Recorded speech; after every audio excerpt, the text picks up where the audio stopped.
Para kekasih, kita akan menengok mengenai soal Yesus merancang nasib Anda. Katakan, Yesus merancang nasib saya. Saudara, kita tahu bahwa nasib itu Tuhan yang merancang. Tetapi seringkali saudara menggadaikan. Karena saudara percaya pada orang yang pintar, kepada dewa, dewi itu dan lain sebagainya. Sesembahan sana sini dan lain sebagainya. Kuasa-kuasa iblis dan banyak orang mempercayakan hidupnya. Nah, benar-benar hidupnya hancur berantakan. Itu sebab anak-anak Tuhan, jangan coba-coba saudara datang ke guamya, ke dukun, paranormal, dan pekerjaan iblis. Yang mau tidak demikian, katakan amin. Ya, tidak boleh. Itu sebab banyak kali nasib kita menjadi jelek. Mungkin saudara menerima itu dari orang tua saudara yang saudara tidak tahu kapan mereka lakukan itu. Saudara, oke, karena saudara tidak tahu, maka saudara harus mempersembahkan hidup saudara dalam tangan Tuhan dan minta supaya Tuhan merancang ulang. Katakan, Tuhan merancang ulang nasib baik saya. Ya, saudara, seringkali orang bernasib baik karena orang tuanya yang tidak beres di hadapan Tuhan. Ya, itu sebab kalau anak-anak muda merasa nasibnya tidak bagus, maka harus minta kepada Tuhan supaya Tuhan mengubah nasibnya. Semua yang kita rasa tidak bagus, kita bisa meminta Tuhan merancang ulang. Amin. Merancang ulang, saudara. Dan itu adalah sesuatu hal yang istimewa sekali. Apa sebab? Karena ada kesalahan, ada sesuatu kekeliruan. Semua orang berbuat salah dan berbuat dosa. Itu sebab kita harus mempunyai satu ketulusan. Katakan ketulusan, kejujuran di hadapan Allah. Supaya menjadi baik. Saudara. Nah, di situ kita melihat bahwa pentingnya sesuatu rancang ulang. Saudara, karena tidak ada satu bangunan yang sempurna. Saudara-saudara tahu kalau saudara seorang kontraktor, maka bekerja pada pemerintah, pemerintah mengatakan, kasih biar ini bangunan 1 tahun, paling tidak 6 bulan. Kosongkan, sudah jadi, sudah finish. Tapi tidak mau ditempati oleh kantor ini atau oleh bos ini. Untuk apa? Untuk melihat dalam setengah tahun atau 1 tahun ada keretakan, ada kebocoran, ada sesuatu penurunan, saudara, itu harus dibiarkan. Nah, kalau sudah lewat masa testing teknik itu selesai, setengah 6 bulan atau 12 bulan, maka baru segala sisa pembayaran dilunasi. Dan itu semua dibuktikan oleh pihak ketiga bahwa memang betul ini sudah bagus, semuanya bagus. Ya, silahkan dibayar, dilunasi semuanya. Saudara, kenapa? Karena kalau satu bangunan itu tidak betul, saudara, dan tidak dirancang ulang, tidak diperbaiki kesalahannya, maka yang terjadi adalah membahayakan orang. Saudara, ingat satu nyawa berharga di mata Tuhan. Amin. Itu sebab kalau sampai satu nasib tetap tidak baik di dalam satu keluarga, 5 orang katakan, 7 orang katakan, atau cuma 3 orang. Orang tua, suami istri dan 1 anak. Ya, ini keluarga kecil banget. Tetapi kalau ada salah satu ini tidak dirancang ulang, ini merusak 2 yang lain. Saudara, itu sebab kita harus minta kepada Tuhan supaya Tuhan tolong rancang ulang dalam hidup hamba, supaya nasib hamba adalah nasib yang baik. Amin. Katakan, saya harus dirancang ulang supaya nasib saya baik. Karena apa yang akan terjadi sungguh tidak baik. Saya harus baik demi nama Yesus. Amin. Haleluya. Saudara, ini sedikit pengertian kenapa tema ini penting sekali Tuhan berikan kepada saya dan kepada Anda.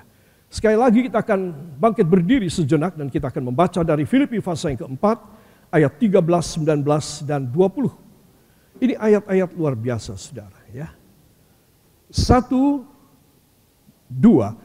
Segala perkara dapat kutanggung di dalam Dia yang memberi kekuatan kepadaku. Allahku akan memenuhi segala keperluanmu menurut kekayaan dan kemuliaannya dalam Kristus Yesus. Dimuliakanlah Allah dan Bapa kita selama-lamanya. Amin. Tuhan memberkati. Silahkan duduk kembali. Saudara, ayat yang seringkali kita Dan kita sangat senang ya. Dan nyaris atau sudah hafal, bagus sekali. Ya, segala perkara dapat kutanggung di dalam Dia yang memberi kekuatan kepadaku. Ya, saudara, minggu kemarin saya menjelaskan ada perbedaan dari penterjemahan ayat ini ya saudara. Karena dalam bahasa Indonesia katakan segala perkara dapat kutanggung. Ya saudara, tetapi di dalam terjemahan bahasa Inggris yang sahih dan semua versi Inggris mengatakan bukan menanggung tetapi mengerjakan, melakukan. I can do all things. Aku bisa melakukan segala perkara. Bukan menanggung. Saudara, menanggung itu saudara dan saya tetap sengsara, tetap menderita, tetap rugi, tetap mengalami penderitaan. Dan kita kuat terus sampai kita mati menderita terus. Itu menanggung, kuat menanggung.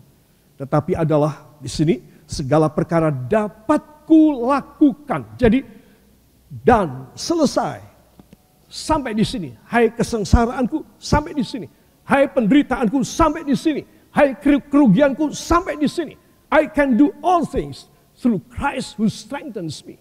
Saudara. Jadi di sini kita melihat bahwa aku tidak mau jalan lagi dengan kau penderitaan. Aku minta dirancang ulang nasibku yang jelek. Nasibku yang merugi. Nasibku yang penuh dengan penderitaan. Sakit hati. Kekecewaan. Dendam kesumat. Aku minta dirancang ulang. Saudara. Betapa indahnya kalimat ini. Dan ini kalau terjadi pada saya, terjadi pada saudara, nasib kita orang adalah nasib yang sangat baik. Amin. Katakan nasib yang sangat baik. Yang saya harus terima di tahun ini. Amin. Haleluya. Saudara yang kekasih, jadi terjemahannya adalah aku dapat menanggung segala perkara. Ini dari terjemahan bahasa Indonesia. Para kekasih, inilah yang disebutkan oleh salah satu versi dalam Alkitab bahasa Inggris, yaitu Jubilee Bible 2000. I can do all things through Christ who strengthens me. Aku bisa melakukan segala perkara. Katakan, aku bukan hanya menanggung, tetapi melakukan, menyelesaikan, membereskan segala perkara. Saudara pilih mana? Menanggung segala perkara atau membereskan segala perkara? Membereskan dong. Ya. Ngapain kita mau hidup susah terus? Ada juru selamat buat kita. Amin. Kalau juru selamat sudah ada pada saya, pada Anda, saudara, kita tidak pantas hidup menderita dan susah. Sepantasnya kita hidup happy, berkemenangan, dan diberkati oleh Tuhan. Amin. Nah, para kekasih, jadi can do berarti bahkan memberesin. Saudara, bukan cuma menanggung tapi memberesin. Aku bisa memberesin. Apa yang sekarang ini kita dihantui oleh sesuatu kemustahilan. Wah, aku nggak bisa ini. Terlalu berat nih. Dari mana sumber dayanya? Dari mana ilmunya? Siapa yang akan mendukung aku? Saudara yang kekasih, pegang firman Tuhan.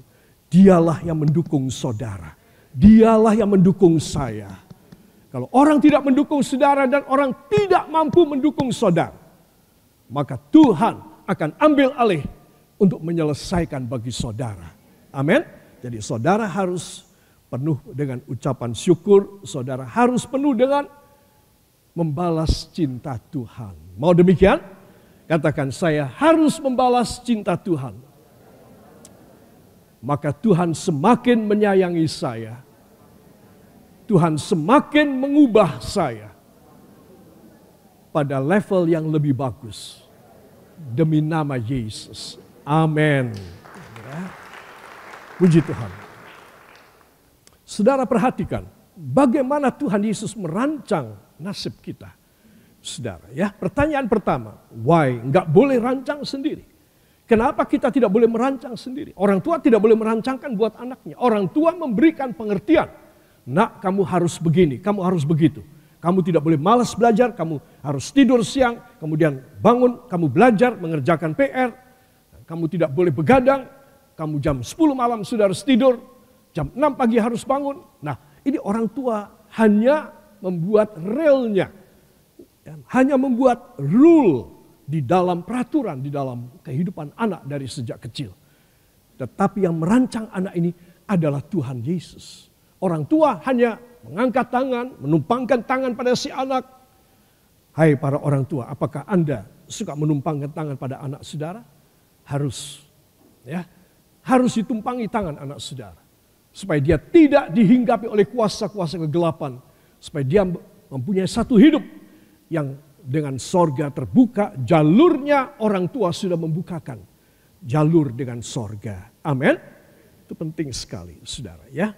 Jadi kalau orang-orang Israel sampai sekarang pun kalau anak-anaknya pagi mau sekolah, sebelum keluar dari pintu rumah, maka orang tua, suami dan istri menahan anak. Jangan keluar dulu. Ya. Kamu harus baca ayat yang ada di ambang pintu, di kusen pintu atas. Kemudian ayah, biasanya laki-laki Israel, dia membalut ayat, 1-2 ayat pada tangannya, dan dia bilang, kamu baca. Setelah itu ditumpangi tangan, didoakan, biar wajah Tuhan menyoroti engkau, dan menghantar engkau kemanapun engkau pergi, dan memberkati apapun yang kamu kerjakan. Ya, dan amin, dan baru boleh keluar pintu. Ya, saudara. Jadi anak-anak di sana itu setiap hari, kalau mau pergi keluar dari rumah, akan dihadang oleh orang tuanya, dan didoakan lebih dahulu. Ya, kalau di sini gimana? Ya. Mama, aku mau pergi ya. Yo wis kono. Ya. Tidak usah balik. Ya. Tidak boleh. Harus diatur. Harus diarahkan. Sehingga anak tidak mencoba merancang hidupnya sendiri. Wah, orang tuaku apa-apa berdoa. Apa-apa menyerahkan pada Tuhan. Ya, aku tidak bisa menentukan bagi diriku sendiri. Kemudian dia besar, kemudian dia mulai dewasa. Maka dia akan mengambil satu keputusan. Aku tetap dengan Tuhan Yesus. Aku tidak akan meninggalkan dia. Kenapa? Si orang tua terus ngomel. Terus saja dia ngoceh terus orang tua. Kamu tidak boleh meninggalkan Tuhan Yesus. Kamu harus setia kepadanya. Seperti tadi saya bilang, anak disuruh baca ayat yang ada di lengan dari orang tuanya. Ya, ada satu lembar kulit di mana diukir ayat-ayat firman. Saudara, supaya anak ini dia diarahkan pada masa depan sesuai dengan perjanjian firman. Ya, dari kitab Keluaran dan kitab Ulangan, sehingga orang-orang Israel itu mereka, walaupun mereka belum menerima Yesus sebagai juru selamatnya, masih banyak yang belum, dan menganggap Yesus hanya sebagai nabi, tetapi Tuhan memberkati mereka. Karena mereka tetap percaya kepada Allah Yehova. Ya, saudara. Dan mereka mengharuskan anak-anak mereka. Saudara, jangan sampai anak-anak mereka memilih jalan yang salah. Ya, saudara, jadi kita tidak boleh merancang diri kita sendiri. Karena kita punya uang, kita punya ilmu, kita banyak yang membackup kita. Banyak keluarga-keluarga besar, ya saudara. Klan-klan itu merancang untuk nanti cucu kita yang nomor segini, nanti bagian perusahaan ini. Anak kita nomor segini, perusahaan sana. Ya, semua ditentukan oleh orang tua. Sebelum orang tua meninggal. Saudara, itu sebab kenapa generasi-generasi berikut tidak bisa semulia orang tuanya. Karena penetapan masa depan mereka adalah manusiawi. Berdasarkan hikmat pikiran manusia yang berdosa.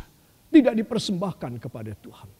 Saudara, sebab orang tua dan anak-anak yang sudah dewasa harus selalu mengoreksi nasibnya. Kenapa aku demikian? Aku harus diperbaharui nasibku. Aku tidak boleh gini sampai mati. Tidak boleh. Aku harus berubah. Hanya kuasa Tuhan yang bisa mengubah aku. Amin. Itu sebab penting sekali ya, kita tidak boleh merancang diri kita sendiri. Apa mau kita?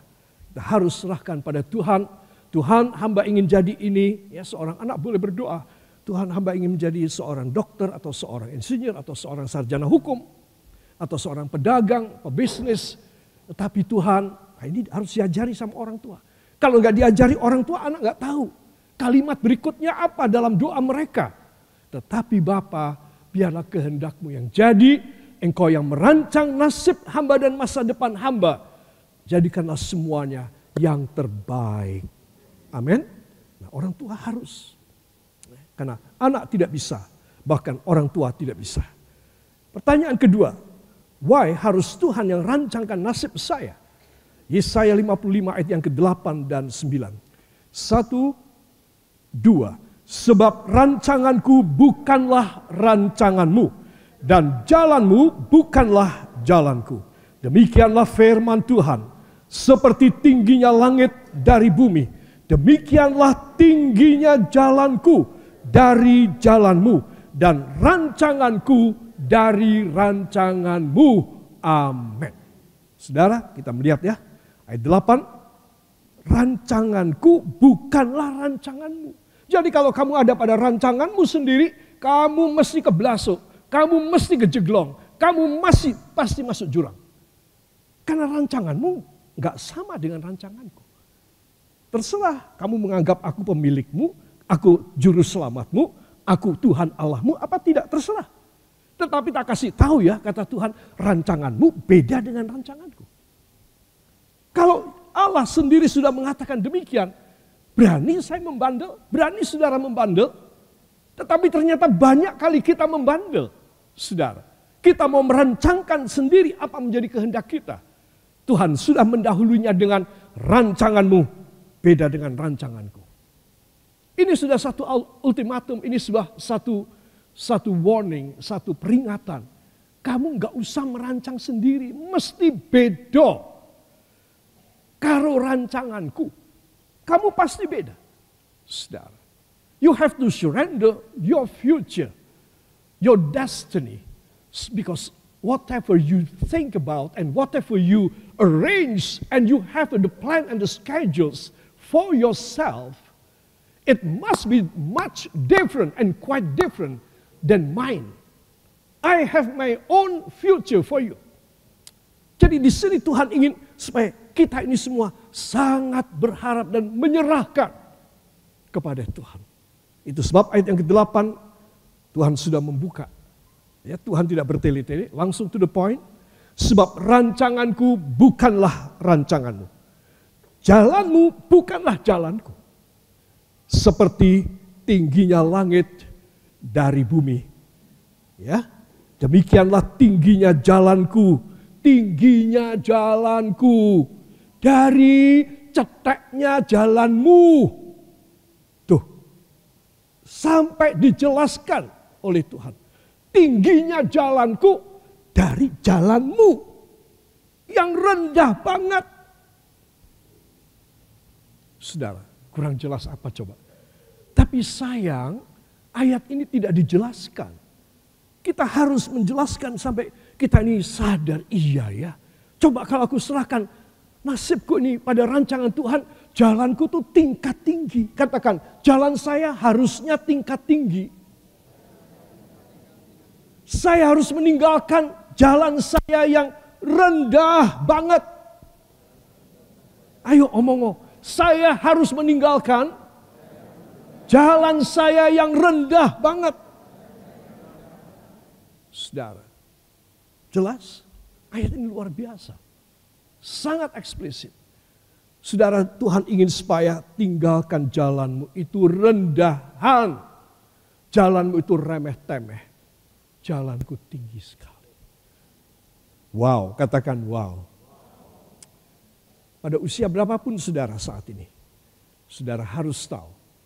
Kalau saudara mempersembahkan hidup saudara kepadanya, semua katakan, maka sisa umur saya ada pada jalan yang tinggi. Pada rancangan damai sejahtera. Dan bukan rancangan kecelakaan. Yang akan memberi kepada saya hari depan yang penuh pengharapan. Demikian firman Tuhan. Amin. Saudara, ini penting sekali ya. Kemudian, demikianlah tingginya jalanku dari jalanmu dan rancangan aku dari rancanganmu. Tadi jalanku tinggi, jalanmu rendah. Ya, dan sekarang aku punya rancangan bagi kamu, itu rancangan yang mulia, bukan rancangan seperti kamu punya, saudara. Nah, saya berhenti sejenak di sini. Banyak kali anak-anak Tuhan mengaminkan ini. Amin Tuhan, hamba mau sesuai dengan rencanamu. Lalu Tuhan membuat dia, memberkati dia. Dia mulai mumbul, dia mulai diberkati. Saudara, tapi apa yang terjadi? Karena dia tidak sungguh-sungguh mengikrarkan hidupnya, mempersembahkan hidupnya kepada Tuhan, yang terjadi adalah begitu dia mulai terangkat, begitu dia mulai diberkati, begitu dia mulai pegang uang, punya jabatan agak tinggi. Nah, saudara, iblis sempat membisikin dia. Karena iblis tidak suka. Kamu dulu rendah banget. Sekarang Tuhan mengangkat kamu. Sekarang kamu sudah lumayan loh ini. Kenapa kamu masih tetap? Kalau kamu sudah lumayan, ya sudah stop. Gak usah sama Tuhan lagi. Kamu jalan-jalan, kamu pakai uangmu dong. Kamu senang-senang. Saudara. Nah, itulah saat kritis. Tahap kritis. Ketika seorang mulai diangkat oleh Tuhan. Katakan, ketika Tuhan mulai mengangkat saya, itulah saat yang kritis. Saudara, itu sebab saudara harus tahu gimana Tuhan bisa terus percaya sama saudara. Bisa terus percaya sama saya. Oh Tuhan, tidak. Hamba akan tetap pada komitmen hamba tetap pada keteguhan iman hamba persembahkan. Supaya seluruhnya rancangan ada dalam tanganmu. Tuhan bilang, oke, aku kasih naik lagi. Iblis tidak berani mendekat. Aku naikkan lagi. Iblis tidak berani mendekat. Kenapa? Kan beda. Karena saya dan saudara membuat satu komitmen kepada Tuhan. Keteguhan iman saudara. Seberapa tinggi aku diangkat oleh Tuhan. Aku akan tetap mempersembahkan hidupku kepadanya. Aku tidak congkak dan sombong. Aku tidak meninggalkan dia. Karena semua berasal dari Allah Bapa di sorga. Amin. Ini orang bisa dipegang. Dirancang lebih bagus, dirancang lebih bagus, dirancang lebih bagus. Saudara, saya membaca bagaimana mobil-mobil balap, maksudnya F1, ya, Formula One, yang tidak berjalan di jalanan, tetapi yang hanya pada trek saja, saudara, pada lintasan trek pertandingan saja. Mereka itu merancang masing-masing. Honda merancang, kemudian Peugeot merancang, Mercedes, BMW, semua merancang, saudara. Tetapi rancangan mereka itu, mereka tahu ini tidak sempurna. Siapa yang membuktikan tidak sempurna? Merek lain. Ternyata merek lain lebih kuat. Ya, baik rodanya, bannya. Kenapa ban kita mudah meletus ya? Ketika beberapa lap kemudian berhenti, kemudian bagian ban mengganti dalam beberapa detik, itu 4 roda. Saudara, panas bukan main. Ini kalau ditambahi setengah lap saja pasti kebakar nih mobil. Diperbaharui terus. Sehingga dari satu pertandingan pada pertandingan lain, makanya semakin ke sini kendaraan-kendaraan balap ini luar biasa kencengnya dan sangat safe, saudara, dan tidak membahayakan orang. Besok tahun-tahun yang akan datang lebih hebat lagi, kecepatannya dahsyat. Jadi saudara mesti tahu manusia merancangkan berdasarkan error, kesalahan. Tetapi Tuhan merancang saya bukan berdasar kesalahan, berdasarkan kesempurnaan Dia. Sehingga saya dan saudara tidak mengalami lagi akibat dari error. Ya saudara, tidak mengalami lagi kejatuhan karena kesalahan. Tapi kita ini bisa diangkat karena kita memiliki cara berpikir, teknik Allah. Ya saudara, tidak ada seorang insinyur mobil yang begitu sempurna langsung menjadi wah nomor 1 di dunia. Nggak ada, saudara. Saudara melihat catatannya, rekornya, selalu bergantian mereknya yang ada di atas. Itu menunjukkan bahwa manusia merancang sesuatu yang hebat tidak sempurna. Semua katakan, angkat tangan saudara. Tetapi Tuhan merancang saya. Tidak berdasarkan kesalahan-kesalahan. Tetapi berdasarkan kesempurnaannya. Yang menutup kesalahan saya. Sehingga hasil rancangannya sangat mulia. Bisa saya pakai di dunia sampai pindah ke sorga. Dalam nama Yesus. Angkat 2 tangan, ucapkan terima kasih engkau yang percaya. Terima kasih Bapa, terima kasih Yesus. Terima kasih Roh Kudus. Seringkali kami mau merancang hidup kami seperti orang merancang mobil balap. Seperti orang merancang barang.